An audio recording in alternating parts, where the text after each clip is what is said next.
Bine că nu avem spitale. Bine că ne gândim la catedrale. Oameni plecați prin străinătate, că aici în România oricum nu se poate.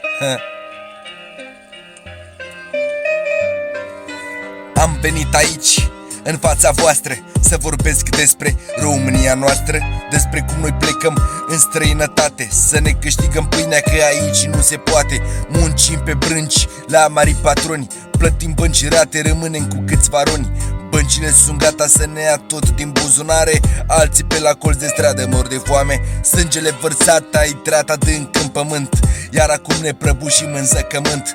Căutăm vremuri pierdute și uitate în țipete, acum noi nu facem decât să tragem de scripete. Sângele vărsat a intrat adânc în pământ, iar acum ne prăbușim în zăcământ. Căutăm vremuri pierdute și uitate în țipete, acum noi nu facem decât să tragem de scripete. Yeah.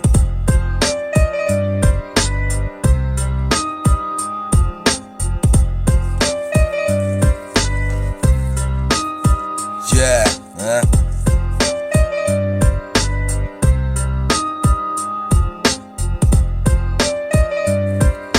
mereu îmi va fi drag să citesc despre Enescu sau să trăiesc pe timpul lui Ceaușescu. A ajuns să ne prostească bătrânul Iliescu, ne-a scufundat marinarul Băsescu.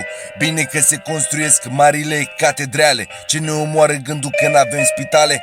În România cu covinoși pe jale, statul român ne fură banii din buzunare.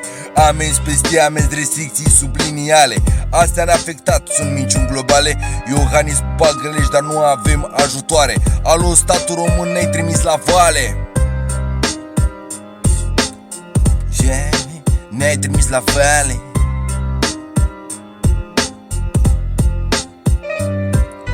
Sângele vărsat a intrat adânc în pământ, iar acum ne prăbușim în zăcământ. Căutăm vremuri pierdute și uitate în țipete, acum noi nu facem decât să tragem de scripete. Sângele vărsat a intrat adânc în pământ, iar acum ne prăbușim în zăcământ. Căutăm vremuri pierdute și uitate în țipete, acum noi nu facem decât să tragem de scripete.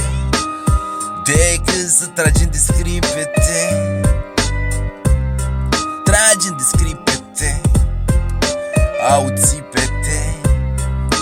Au țipete, tragem de scripete.